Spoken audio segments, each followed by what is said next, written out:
anti-life and anti-natalism is the solution to the whole thing. But it's not going to happen because the human race is unconscious to a large extent.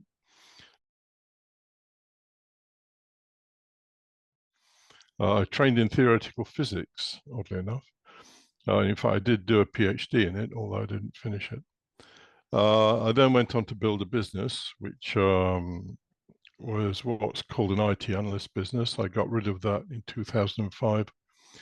And ever since then, I've been reading around philosophy. And actually, most of my life, since I was about 20s, mid-20s, I was very interested in the Gurdjieff tradition, which is a spiritual tradition.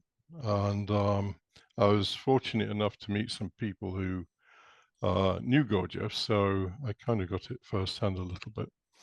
Anyway, so now I'm very, very interested in what you might call negative philosophy. Most philosophy is concerned with adding. So if you look at any philosopher, Hegel, for example, you know, they have a system. Spinoza had a system. Kant had a system. They all had systems which kind of work up to a point, but ultimately they break down because you can't constrain life within a system. So I'm very interested in taking away, in negating. And what is left after you do that? Well, nothing. And the problem is that most people can't bear to be with nothing. They need some kind of system, some value system, some kind of system of thought. And none of these things ever work, so they're always looking for a new one. And that's what I do. I mean, you know, I'm retired, but I'd go insane if I had nothing to do. So I have about 200 people following me on Patreon, which is where the really heavy duty stuff is. And you know, if I was selling well, here's the way to be happy and liberated and all that kind of thing, I'm sure I'd have thousands. But yeah, not too many people want to hear about a negative philosophy. So you know, that's what I do, and I apply it in my own life, and I'm a perfectly happy person. Although I do get asked very often, Martin, are you happy? And yeah, I'm perfectly happy. I don't know if that's a good enough background. Yeah, it's a good start. I'm going to start with the question that I have asked thousands of people in the past 20 years. How would you answer the question, what's really going on? Going on where? Within us or in the world, or? That's the question. Oh, right, okay. What's really going on? In any way you like. Yeah. Well, what's really going on is that every creature, including me and you, strives to persist in its existence, to procreate. Although, you know, at my age, it's not so much of an issue. So we try to procreate and persist in our existence to survive, and that is what we do. If you look at the average life is go and earn money, find a mate, get shelter, get medical insurance or whatever. All the things that contribute to survival. And that is what is going on this planet, from the amoeba through to, well, us or an elephant or whatever. It's all about survival. That's a self-organizing system. Obviously, the things that don't strive to persist in their existence die out. So the only things that are left are things like the human race, which is extraordinarily good at making sure it survives, although, of course, it is its own worst enemy and could quite easily destroy itself. But ultimately, what is going on is survival. That's what's going on in terms of societies, individuals, families, whatever, you know, granularity you want to look at.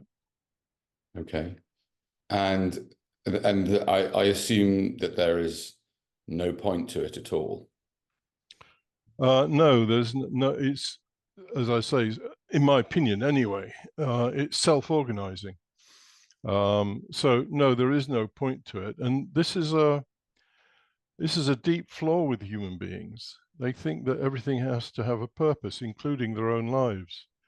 And there's a very good passage in Spinoza's Ethics where he's talking about that. And he says, well, we may be like that for whatever reason, but it's folly to assume that the rest of the universe is like that. It just comes about. And we have purposes because we want to survive, so at a kind of trivial level, I want to get some food today. So that's a purpose for today. At a, what might be called a more profound level, then I want my children to persist. I've met many people who see the purpose of their life to be in procreation, to have children and to push on. I mean, they don't talk about it like this, but to continue their genetic line. But there is no purpose to it at all. And in fact, I think if there was a purpose, it would ruin the whole game. Because if there's no purpose, you can do what the hell you want. It's not like, within the law, obviously, it's not laid down that we should be like this or that. And, meaning is the same thing. There is no meaning. It's a very human concept, meaning. And we have these ideas because we want to be significant. Well, we're not significant. How can we possibly be significant just on a tiny planet in a huge galaxy, one of trillions of galaxies? So, so people find that kind of thing very hard to swallow. Because if they're not important, which that immediately implies, then then what the hell am I? Well, I'm sorry, mate, but you're more or less nothing. But don't let that spoil your day, kind of thing. It's not. You see, if somebody came along and said your purpose is to something or other, or the meaning of life is something or other, then we might get, I don't know, maybe a day or two of some kind of feel-good factor. But in the long term, we think, oh, hell, the purpose of my life is whatever it is. The purpose of your life is to make the planet more beautiful, say something silly like that. Then after 2 days, you're thinking, oh, how have I got to keep doing this, So we don't really want purposes, in truth. I mean, part of us does. Our survival drive wants us to have a purpose because it wants to be significant. And in fact, our survival drive is so strong that we create life after death of the body. So we tell ourselves that we are going to survive after the death of the body, either in the Christian tradition or the Hindu traditions, or they all have a different way of doing that, but it's still the same thing driving it, the survival drive. You can tell yourself, well, no, I'm not just a finite thing that lasts for 60, 70 years or whatever. I have some kind of ongoing existence after death of the body, and your survival drive will like that because it's oh, well, I don't disappear all of a sudden. So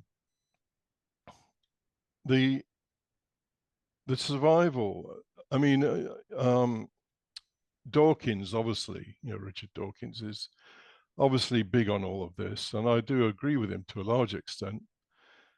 But it is ultimately a self-organizing system, just as, and this is one of the bits of knowledge that many people are not aware of. The solar system is a self-organizing system, and it's found a kind of stasis, if the way the planets go around the sun and so on, it carry on for millions of years like that, but it's not actually stable. So it's self-organized, and pretty much most of what goes on in the universe is self-organized. And again, Spinoza puts this very nicely. He calls it expression. So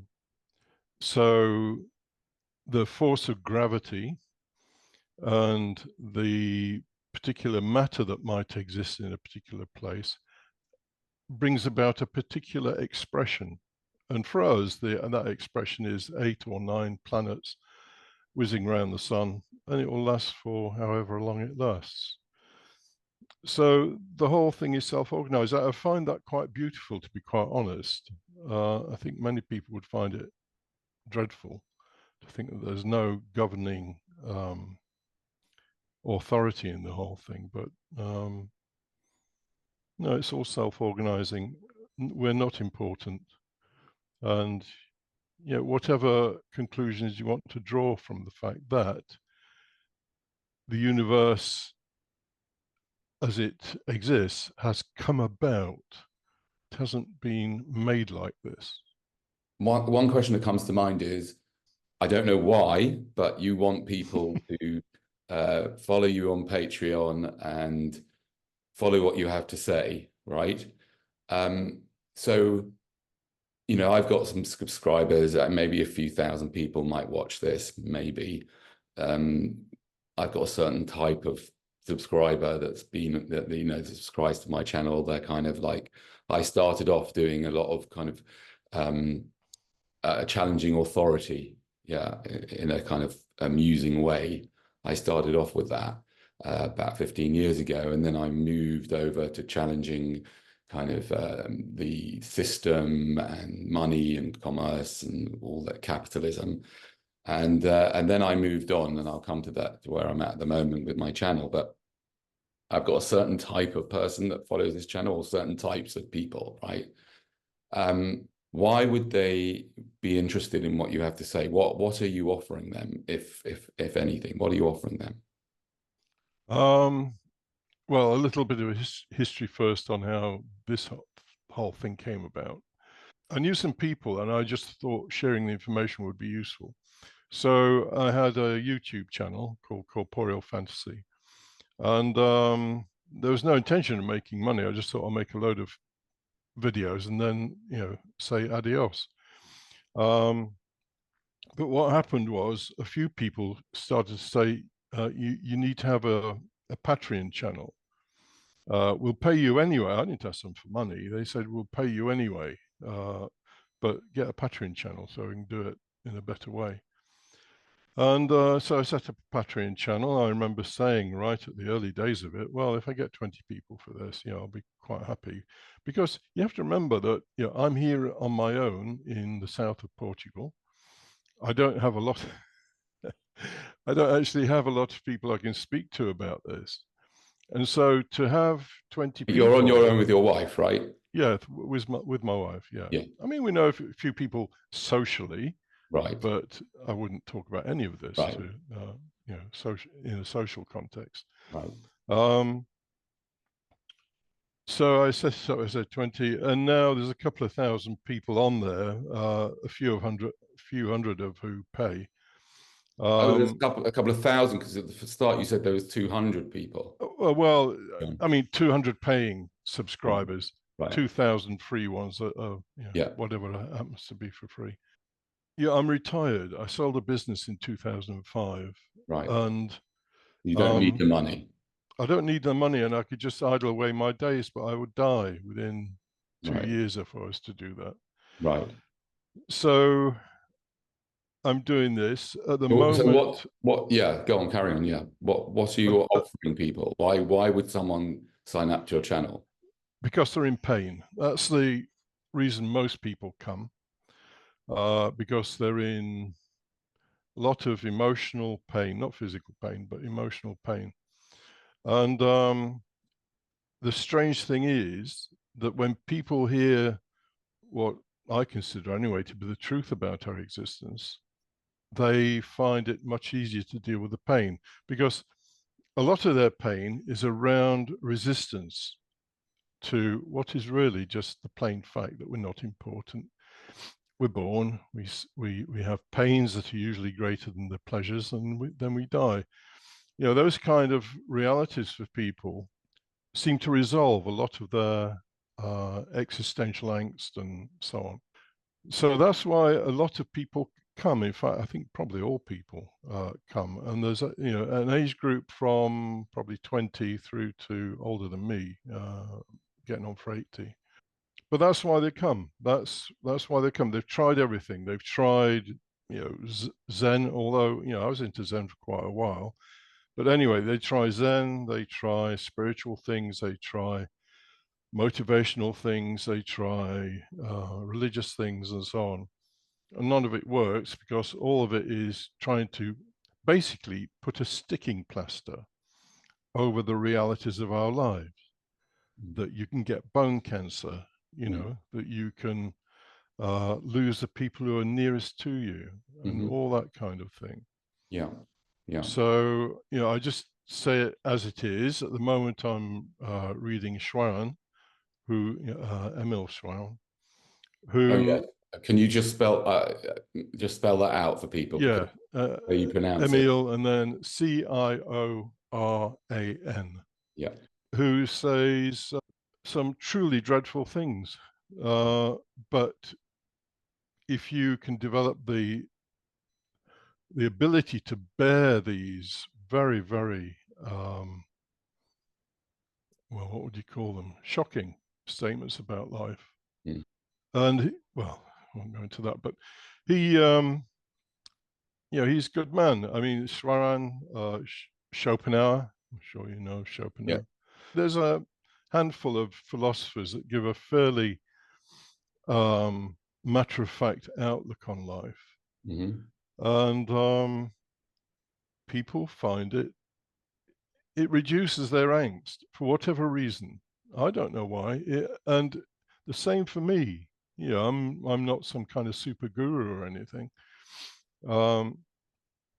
I just started to find that all this negative taking away our illusions about life was a great relief. And that's why I do it. Okay. And why do you charge for some of your stuff? why do I charge for it? Yeah. Two reasons. One is I was always told, and it happens to be true, that if people get something for free, they don't value it.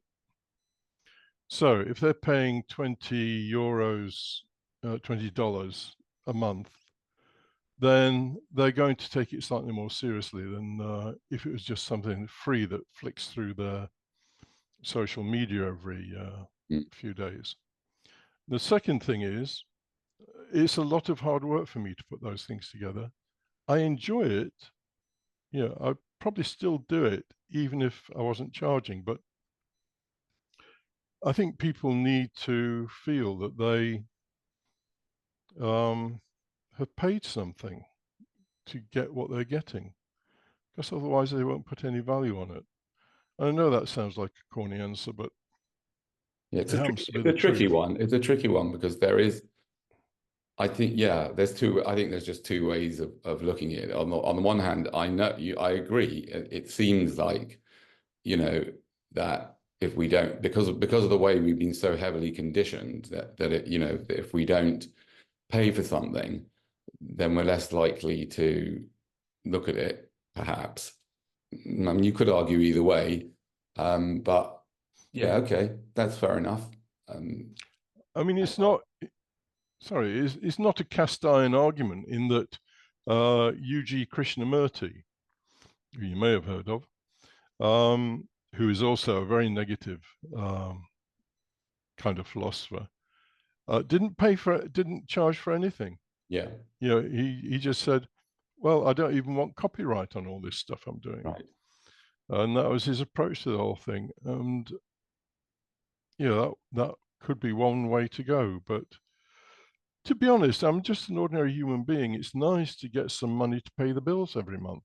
Right. It's just fair enough. You're entitled to do it. and I'm just asking why. I know you're not a guru, and that's I like that, right? But if you could offer something to the world in a short sentence or paragraph, yeah, what would it be? Nothing is going to change on this planet until people understand what they are. Nothing. Because the new bosses will be exactly the same as the old bosses. So, whether you choose this kind of political system or that kind of political system, the people at the top will always be greedy. So we need to understand how we work. And the way we work is that we're always striving for survival power. I think the biologists call it survival fitness. And that will overshadow everything. And we believe that the more we have, the more powerful we are, and so on and so on. The more our survival is enhanced. I mean, it's a silly kind of idea, but this is driven by instincts, not by reason. And the most urgent thing on this planet is for human beings to understand what they are in terms of their animal nature, why they get envious, why they get jealous, why they get angry, why they, all the things that are destructive. People need to understand their own nature. And if they don't understand their own nature, then really they're just, wild dogs roaming around, and they'll grab whatever they can. And even if people are educated in their own nature, you will still get the aberrant personalities that want to grab more power, more money, and so on. But at least you know why. And at least it can be pointed out, instead of people living in this dream that there are good people and there are bad people, and there are greedy people and there are people who are modest, and so on and so forth. We're all the same. We've all got our own particular vanities and so on. And if we don't understand what we are, then I think we are destined to blow ourselves up or something, because it's like an unconscious drive for power and domination and all those kind of things that govern life. 8 years ago, I was introduced to suffering-based ethics, I suppose, on a kind of larger scale. But in particular, I was introduced to the concepts of anti-natalism and, just basically the idea that life is the problem and the solution is not to create it. And that it is a crazy and unjustifiable, unethical thing to do to bring more life into existence, no matter what that life is, and certainly to bring more human life into existence. And when I found that out, I had 3 children who were aged 19, 17, and 10. Yeah. And I've been a very vocal activist, I suppose, stroke comedian, around the subject for many years. And now I look back at gurus, both in the community, teachers in the community, which I was brought up with, and my wife is still into, which is like Orthodox Judaism. When I listen to rabbis, who are like teachers and leaders in this, rabbis, or I listen to gurus. Let's say if I listen to Eckhart Tolle, for example, right? He's very popular. I just can't forgive him, and I can't take him seriously for not telling people, look, we're all born completely screwed up, right? We've got this the way I see it, relating to what you're saying, is like, and I've kind of only learned this way of languaging what I think has been going on inside of me since I was born. Is the way I see it now is that basically, I've got this, the way I model it in a way is that I've got this, the neocortex, and then I've got this, this brain, this part of my brain, which is like connected to all the old stuff, right? And this animal And I see it now as, you know, you spoke about dog. I see it now recently. I've kind of upgraded the image to a whole multitude of animals that are just waiting inside. You know, there's the sex animal and the food animal and the like, you know, the lion. You know, my lion is just waiting for some ridiculous. I mean, you know, it's happened. It just happened like yesterday when my wife said something which was really innocuous, right? And you know, I could just feel myself going up, right? And I'm, you know, so yeah. So when I realized that I'm like stuck with these beasts inside of me, and I spend a lot of my time trying to get my higher self to keep them, you know, to train these beasts, right? And one of them is sloth, for example. You know, I've got this sloth beast inside of me that says, don't bother doing any exercise, don't, you know, all that kind of stuff. So when I realized this, you know, and I think about it, I think the most important thing, if I was going to, you know, if I would be a guru, I would, the most important thing is, right, before we start, yeah, just let me remind you, everyone sitting here, that you do not want to bring any more humans into this mad game, because the body and the mind is so rubbish, right? It's so badly designed, yeah. That you know, if it was designed by a human, then no, if it was designed by a conscious being, then you know, I don't understand why people are bending down praying to this being. Well, I would be embarrassed if I created this, right? I'd be worse than embarrassed. I'd be absolutely devastated if I'd have created humans and animals and all this nastiness, right? So when I watch gurus and I think they're trying to help people, and they say, oh, the power of now and sit quietly and meditate and all this crap, right? Not that I'm not saying that meditation isn't a good idea. I do it. I do yoga and stuff sometimes, right? But when I hear them do that and, you know, try and help people like you're trying to help people in a way to feel less anxious, right? I feel like it's crazy that people don't say, look, don't create any more of this, right? Because to me, that is a very important part of the message, right? And in fact, you know, the fact that I've heard of Emil Cioran, right, is only because I came across anti-natalism, right? Mm. Yeah, so I was wondering what because you mentioned that you've got children as well. I was wondering what your thoughts are about anti-natalism, and in fact, like you know, you spoke in your book about hating life, right? Yes. And I think, you know, in a way, at times I really do hate life because it's so cruel. Not to me, right? I'm very, very lucky, but it's cruel to a hell of a lot of sentient beings out there, right? Yeah.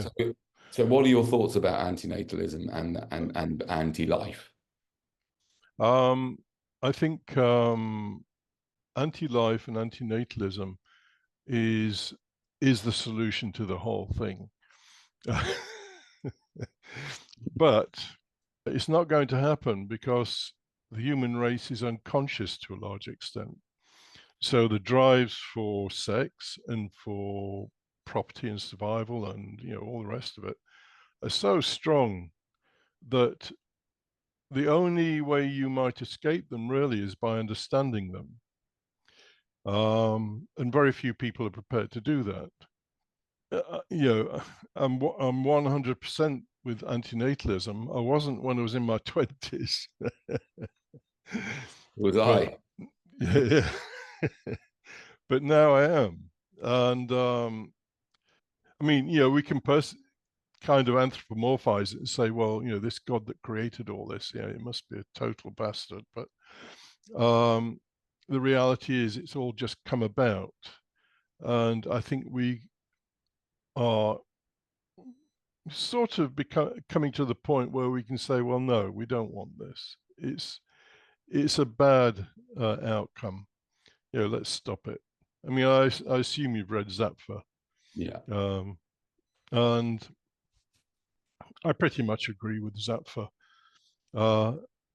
And this is why I like a negative philosophy, just to take away all the daydreams that people have, the happy ever after stories that they have about life, because ultimately they don't work and people just become neurotic. You know, how many people can meditate on their own coming death? Very often, very few. As Swaran said,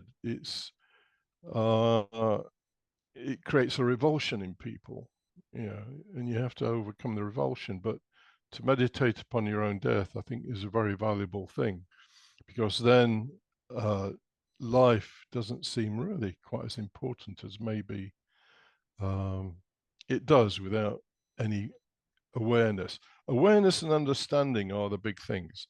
We may be the first species that ultimately will deny our own existence. You know, all the others are busy tearing each other to bits and eating each other. But human beings might eventually say, no, this is not good. You know, let's stop it. So anti-natalism, I agree with wholeheartedly. Right. And do you speak to your audience about it? Yes.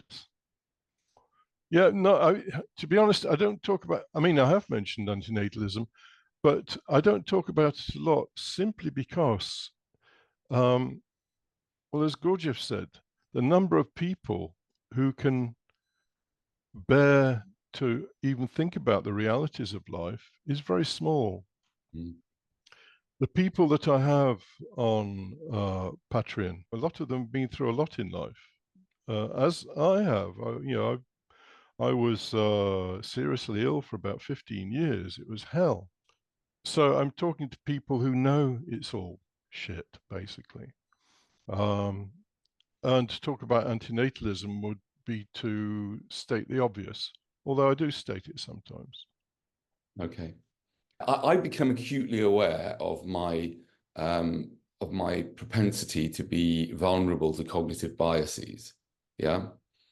And are you aware of your vulnerability to that? And are you aware that there might be some of that in your books? Well, I'm sure there is. The idea that there is any such thing as an objective view of life is nonsense. I don't know what cognitive biases I would have. Somebody who studies that kind of thing could probably tell me, but I give it as I believe it to be the case. And I'm a far happier person today than I was 20 years ago or 30 years ago, which is strange because there is a saying in Zen Buddhism that if you grow old without growing bitter, then that is quite an achievement in actual fact, because most people as they grow older do become bitter.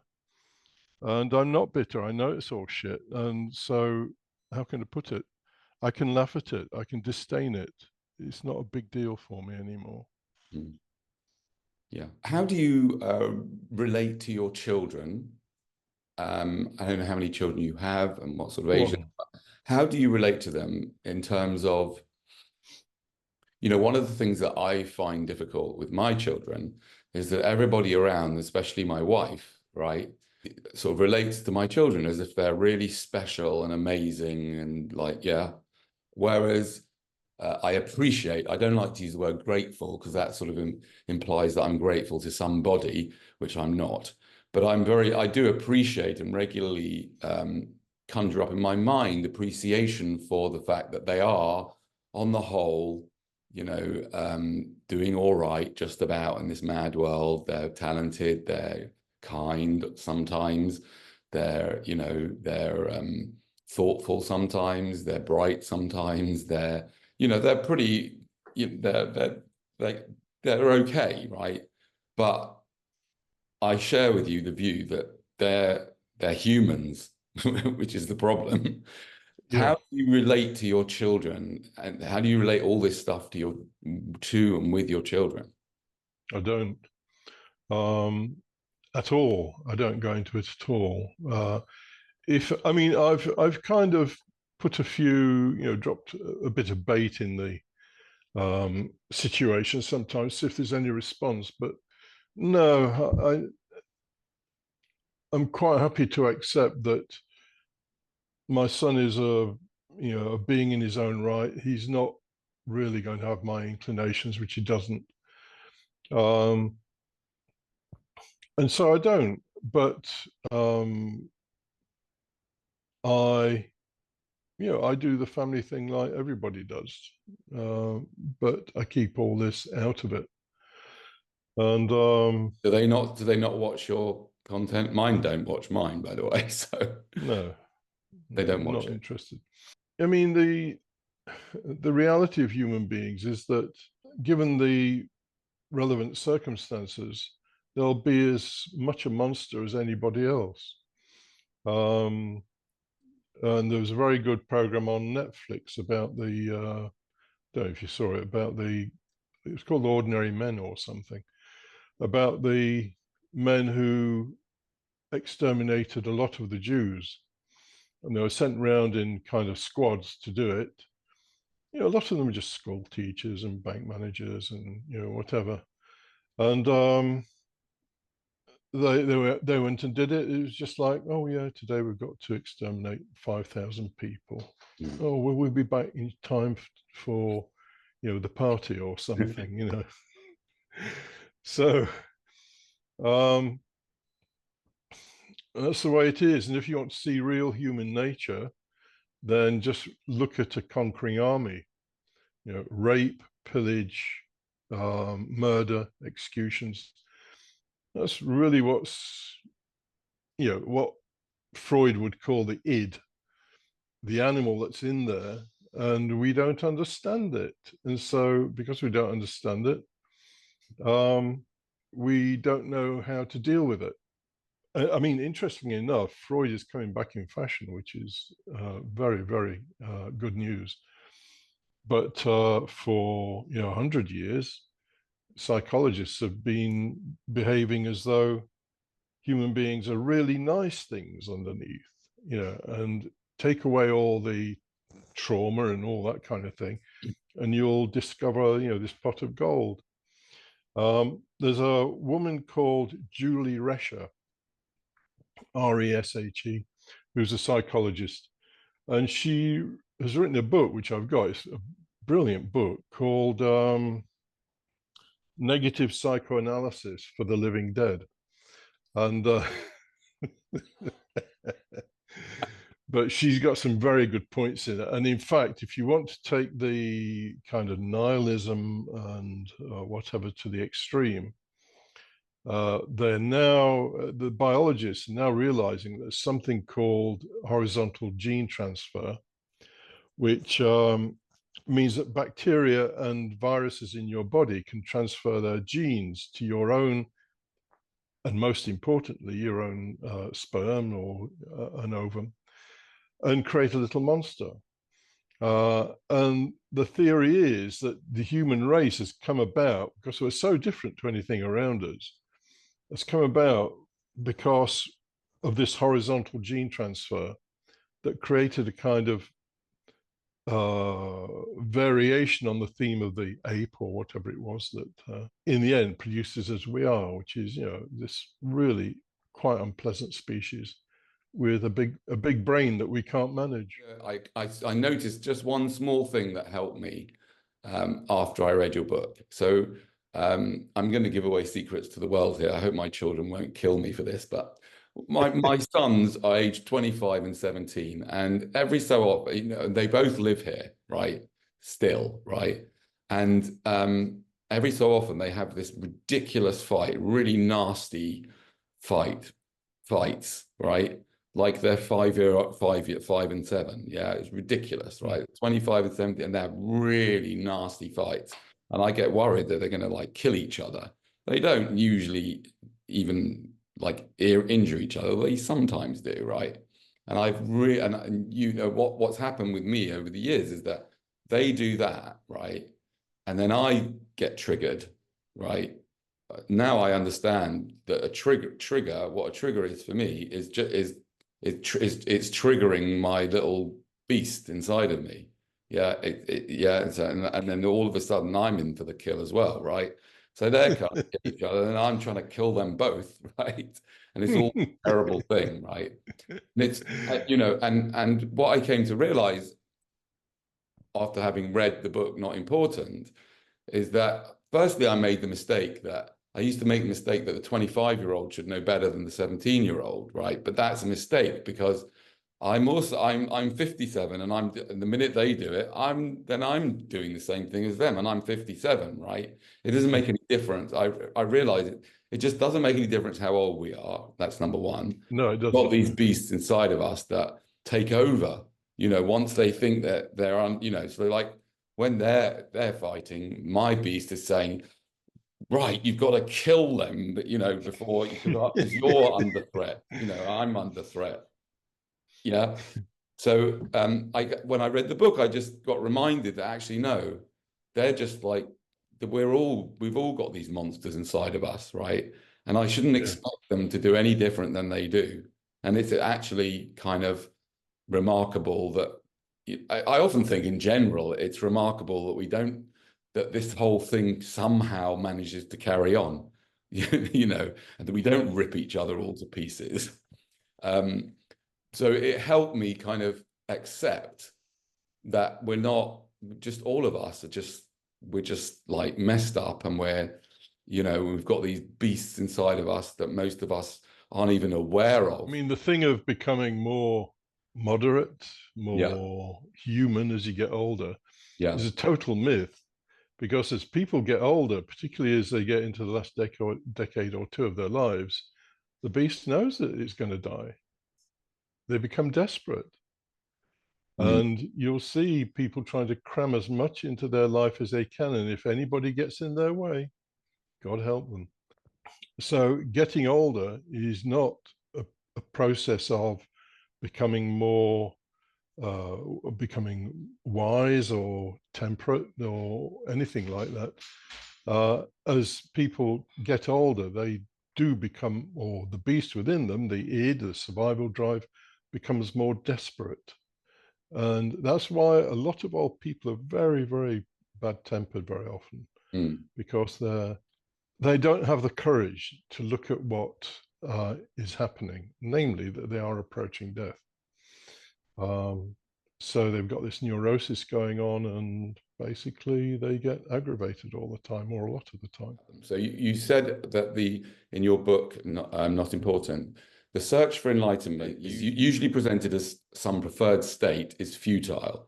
The price paid will be disappointment and frustration, and the financial cost of endless books, workshops, seminars, and courses. People searching for enlightenment are usually in pain. They would be much better off going into the pain rather than trying to escape it. Yeah. Yeah. So my question to you is, what do you think enlightenment even is?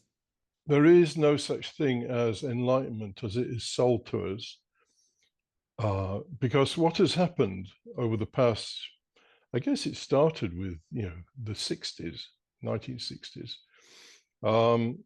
There was this huge import into the West of Eastern ideas and cultures and so on. And the way to make easy money is to promise everyone that there's a kind of paradise to be achieved. And so enlightenment has been offered as a preferred state, where all the emotional pain goes, we're in some kind of blissful state or something of that nature. And it doesn't happen. I've met people who, said they were enlightened. They're just like you or me. They get angry, whatever. So the phrase enlightenment, as it is used in a spiritual sense, has no meaning whatsoever, in my opinion. In terms of understanding things, then yes, the Enlightenment as it happened in Europe did bring about an understanding of the world, particularly, and to some extent ourselves. And so that's the only enlightenment that I'd put any value on, namely in improving our understanding of ourselves and the world. But in terms of reaching some preferred psychological state, I don't think it happens. I've never seen it. There really is no such thing as enlightenment, as people like Eckhart Tolle or whoever might advertise. Right. Okay. I'm going to read another piece. You said the search for understanding and wisdom comes with a hefty price tag. By the time we reach adulthood, we'll have taken in all kinds of nonsense. We think the universe is in some way benevolent, that people are honest and sincere in their dealings with each other, that the truth is out there, that we and the universe have a purpose and meaning, that life has some moral code embedded in it, and so on.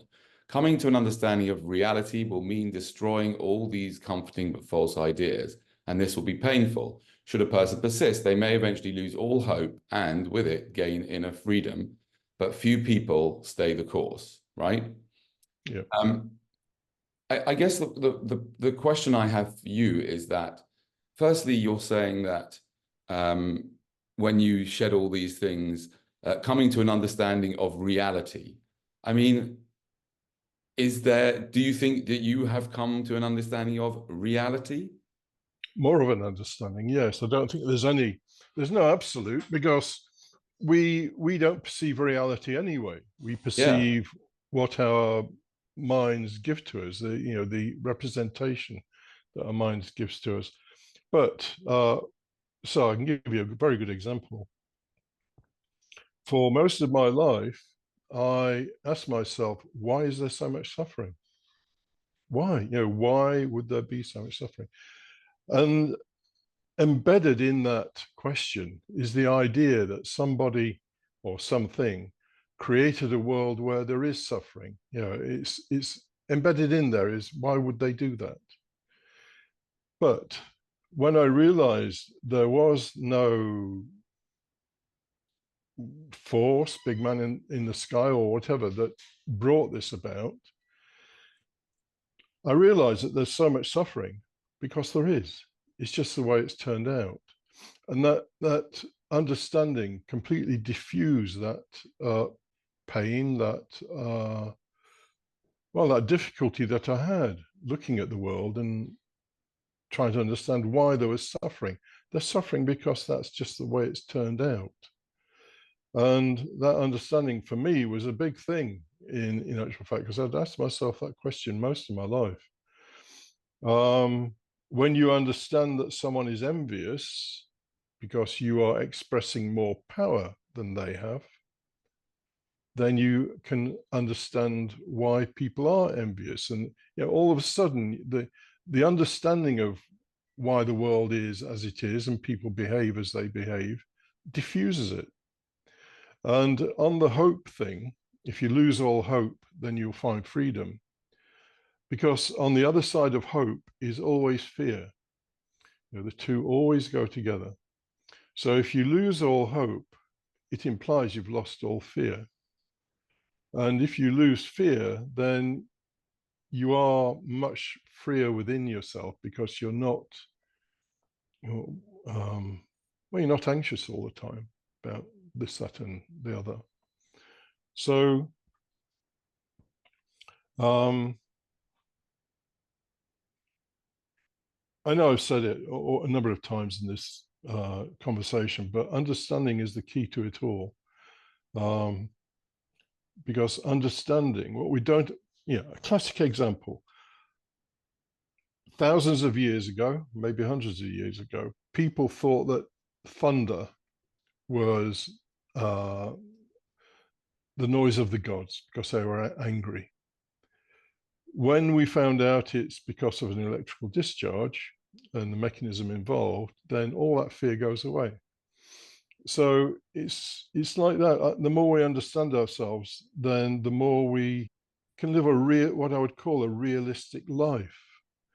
Freud said, the best I can do is diminish your hysterical unhappiness and leave you with ordinary unhappiness. And that's the best we can do, ordinary unhappiness. And, if there's no purpose, no meaning and all that kind of thing, then you can be truly wicked.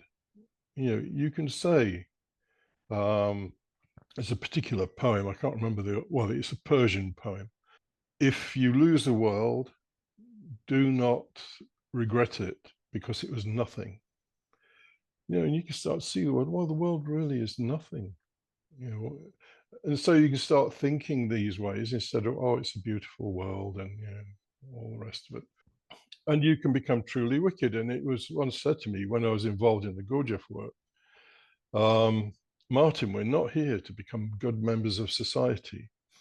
And that stuck with me because our conditioning in life is very strong, that we should be acceptable to society. And we don't have to be acceptable to society. When we're with people who have no interest in all this kind of thing, then yes, of course, talk about any old claptrap. But within yourself, you are thinking, well, this conversation is around what holidays they've been on and all the rest of it. They're just displaying their power. There's a wonderful line in Spinoza where he says people like to display the strength of their body and mind, and this is why they bore each other. And and that is the reality of it. People bore each other because they're all trying to climb on top of each other in terms of status. And when you see all this, it all becomes a little bit funny in truth. So anyway, for me, understanding is the key to the whole thing. There are no gurus. All there is understanding.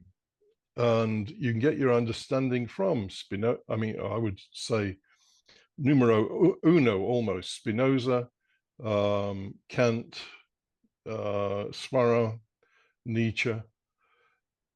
We've no need to go to Eastern philosophers. We have our own traditions here. And in my opinion, they are more insightful and more meaningful to a Western mind than talking about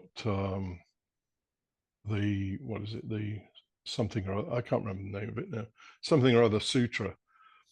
I remember reading some Vedanta, not Vedanta, some of the Vedas. I couldn't make head nor tail of them. And in fact, there was one long passage about how we should use salt, which I'm sure might have some deep esoteric meaning, but I didn't know what that was. I'd much sooner read Spinoza or something of that nature, which is suited to the Western mind. Okay. But understanding is it. Understanding is it. You spoke about killjoys. Do you remember?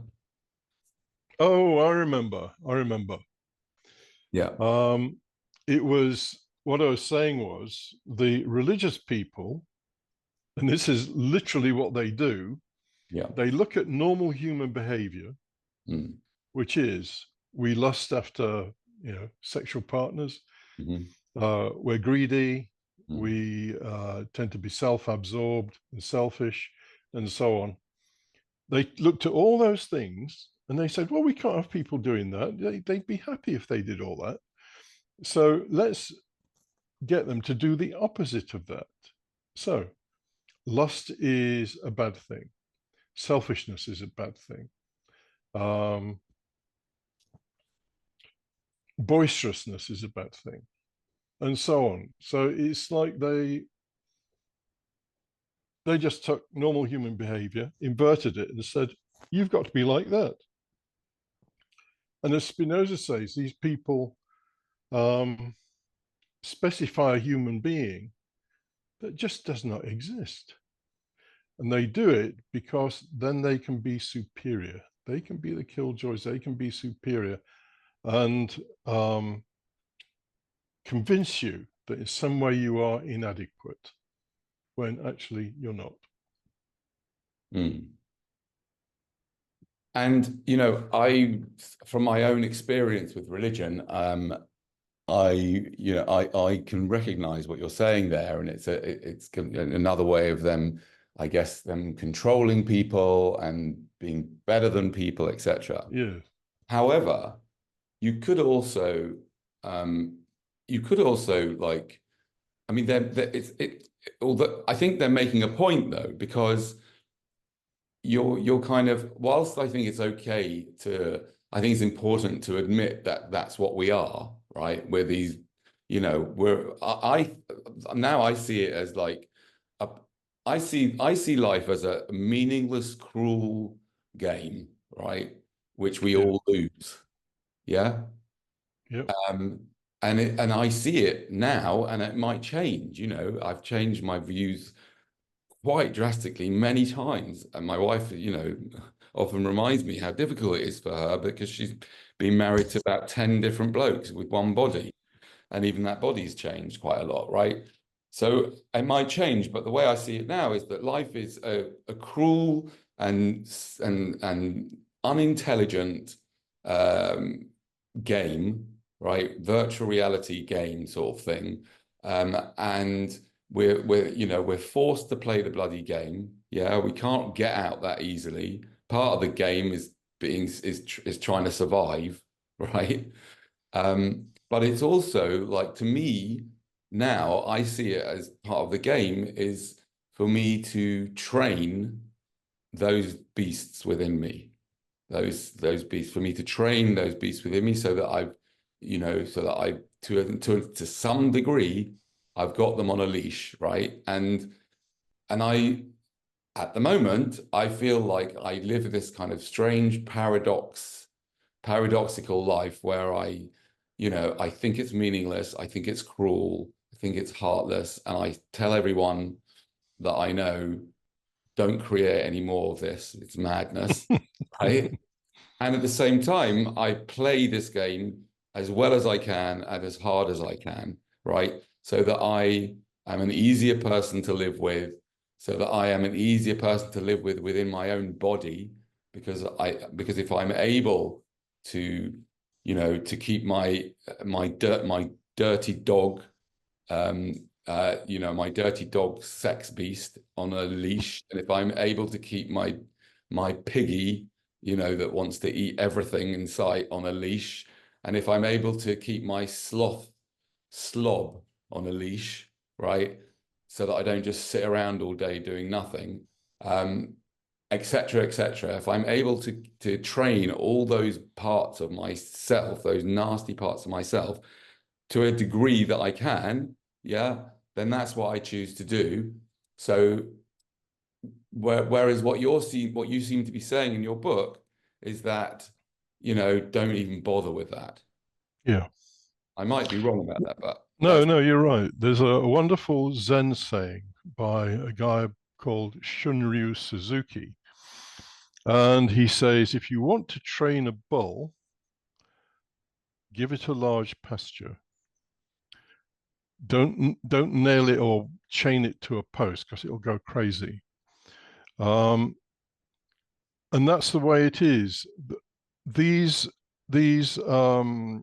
desires and whatever become more amplified the more you resist them. And again, this is Freud, but it's also in Zen. The way to deal with these,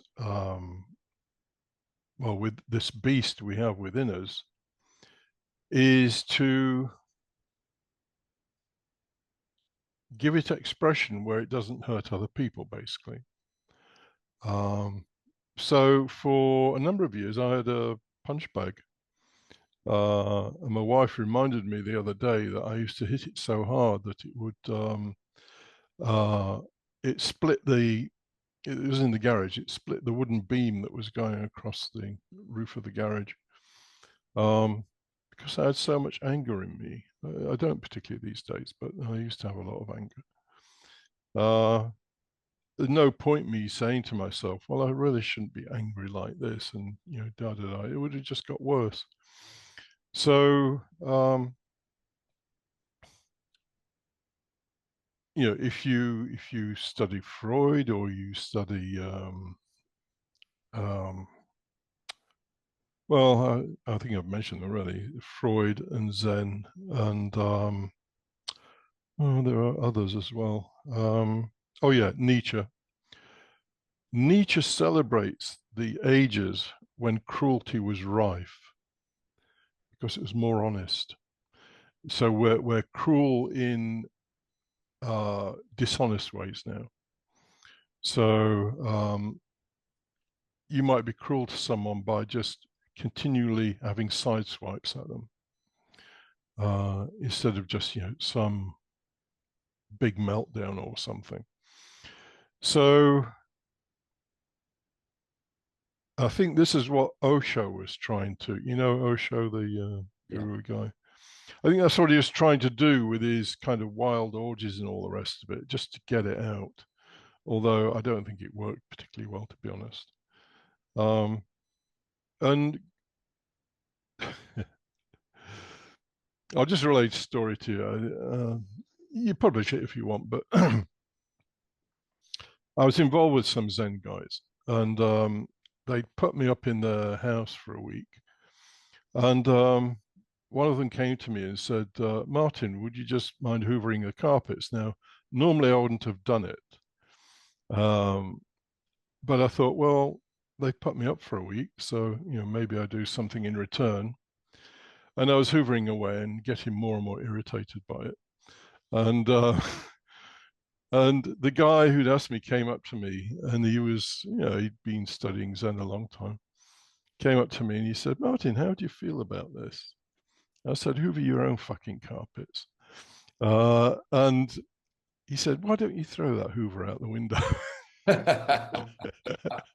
Which I didn't do. I thought it just caused too much damage. But yeah, they're very good at getting to what, the beast that's really going on, and to try and tame it. You cannot tame it. It'll just come out in other ways. So very good example, Roman Catholic priests who try to tame their sexual desires. You can't tame them. It'll come out in some perverted kind of way.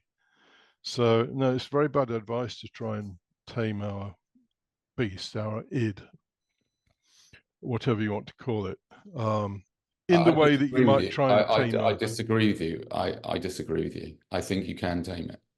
Yeah, I think you can, and I know from my experience that I have, right? I think you can tame it, but I only think you can do it when you understand it, you understand those parts of oneself, and I have done it. I can say from my own personal experience, I have done it using kind of a type of cognitive behavioral therapy type approach, where I write down what I can hear my beast saying to me about things, and then I refute it.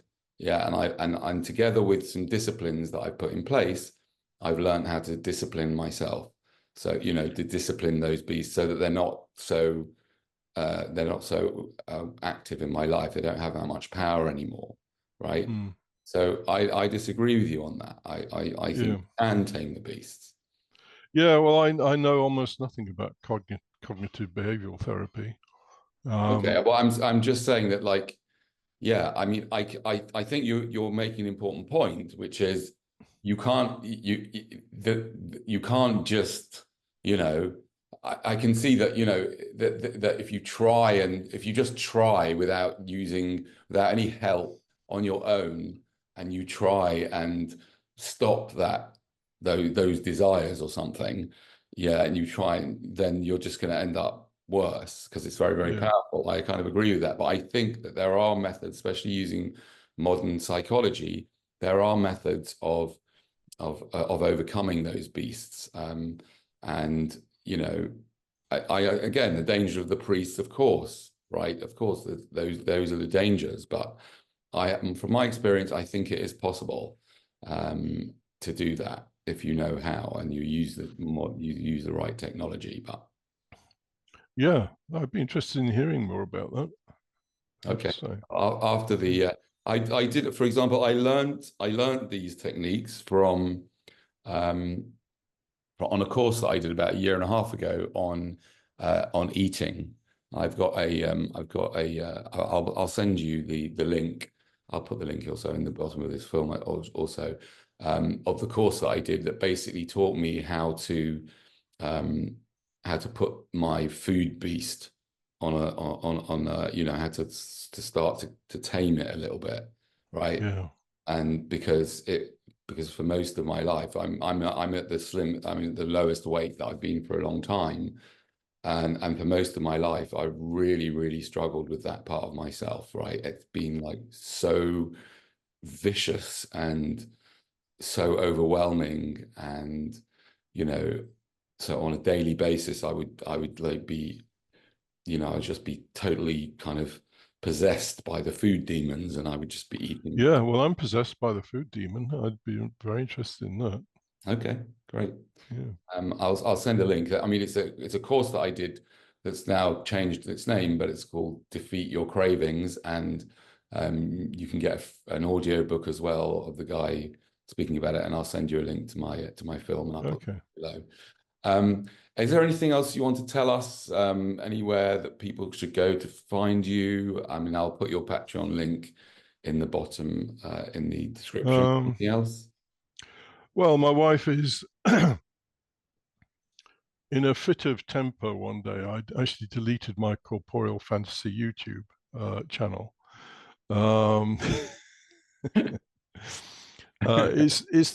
It's there again now. If my wife's been putting them back up. Oh, I see. Okay. So there's a Corporeal Fantasy YouTube channel.